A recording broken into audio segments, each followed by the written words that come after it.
అందరికీ నమస్కారం. నేను మీ హిమా సుబ్రహ్మణ్యన్. హోమ్ కుకింగ్ తెలుగుకి స్వాగతం.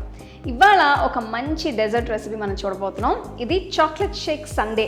ఈ చాక్లెట్ టేస్ట్తో ఇది చాలా యమ్మీగా ఉంటుందన్నమాట. సో ఈ సమ్మర్కి ఒక పర్ఫెక్ట్ డెజర్ట్ అని చెప్పచ్చు. సో రండి ఈ చాక్లెట్ షేక్ ఎలా చేయాలో చూద్దాం.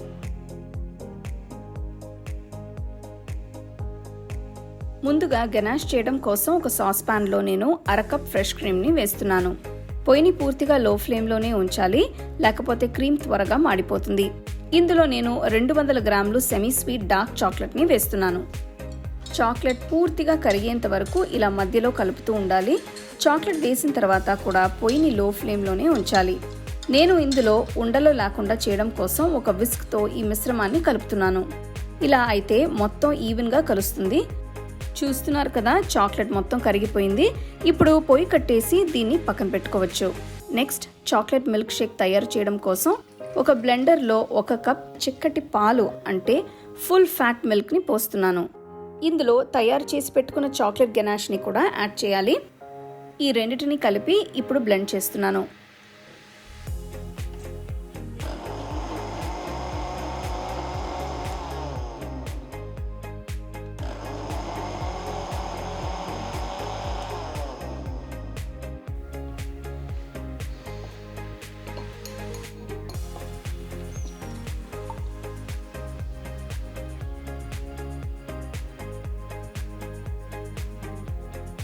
ఇప్పుడు నేను చాక్లెట్ బ్రౌనీని తీసుకుని చిన్న ముక్కలుగా కట్ చేయబోతున్నాను. ఇవి చాలా సాఫ్ట్గా ఫ్రెష్గా ఉండేట్టు చూసుకోవాలి. అప్పుడే డెజర్ట్లో టేస్ట్ బాగుంటుంది. చూస్తున్నారు కదా, ఇలా స్పాంజీగా ఉండాలి. ఇప్పుడు చాక్లెట్ షేక్ సండేని అసెంబుల్ చేయడం కోసం నేను 2 పొడవాటి గ్లాసెస్ని తీసుకుంటున్నాను. వీటిల్లో ఫస్ట్ చాక్లెట్ బ్రౌనీ పీసెస్ని వేయాలి. ఆ తర్వాత చాక్లెట్ గనాష్ని పైన ఇలా వేయాలి. మీరు కావాలంటే దీనికి బదులు చాక్లెట్ సిరప్ ని కూడా వేసుకోవచ్చు. నెక్స్ట్ ఇందులో తరిగిన నట్స్ ని వేస్తున్నాను. నేను కొన్ని జీడిపప్పుల్ని, బాదాం పప్పుల్ని, అక్రోట్లని తీసుకుంటున్నాను. మీరు వేరేవి కూడా యాడ్ చేయొచ్చు. వీటిపైన ఓరియో బిస్కెట్స్ ని చిన్న ముక్కలుగా కట్ చేసి వేయాలి. ఇది చాక్లెట్ షేక్ సండే కాబట్టి చాక్లెట్ ఫ్లేవర్ ఎక్కువగా ఉండేట్టు చూసుకోవాలి. ఇవన్నీ వేయడం వల్ల చాక్లెట్ లవర్స్ కి ఇది చాలా నచ్చుతుంది. ఇప్పుడు తయారు చేసిన చాక్లెట్ మిల్క్ షేక్ ని ఇందులో వేయాలి. అలాగే పైన ఒక వెనిలా ఐస్ క్రీమ్ స్కూప్ ని కూడా పెడుతున్నాను. మీకు కావాలంటే చాక్లెట్ ఐస్ క్రీమ్ కూడా వాడుకోవచ్చు. ఐస్ క్రీమ్ పైన మళ్ళీ కొన్ని బ్రౌనీ పీసెస్ ని పెడుతున్నాను. మళ్ళీ ఇంకొంచెం చాక్లెట్ గనాష్ ని యాడ్ చేసుకోవాలి. ఇలా చేయడం వల్ల దీనిలో చాలా లేయర్స్ వస్తాయి.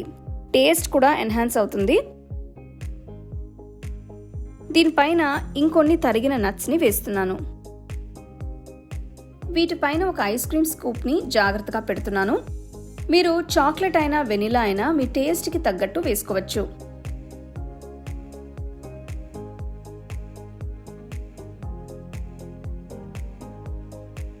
చివరిగా నేను చాక్లెట్ వేఫర్స్ని గార్నిషింగ్ కోసం పెడుతున్నాను. అంతే, చాలా రుచిగా ఉండే చాక్లెట్ షేక్ సండే తయారైనట్టే. దీన్ని చల్లగా సర్వ్ చేసుకుంటే చాలా బాగుంటుంది.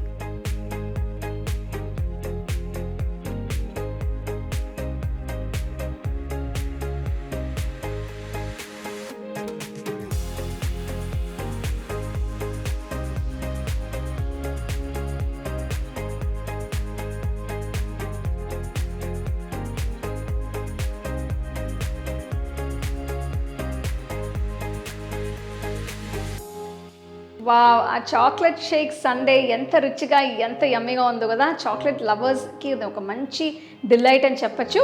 అసలు పిల్లలైతే బాగా ఎంజాయ్ చేసి తింటారండి. సో తప్పకుండా ఈ రెసిపీని మీరు ట్రై చేసి మీ ఫ్యామిలీ ఫ్రెండ్స్తో షేర్ చేసుకోండి.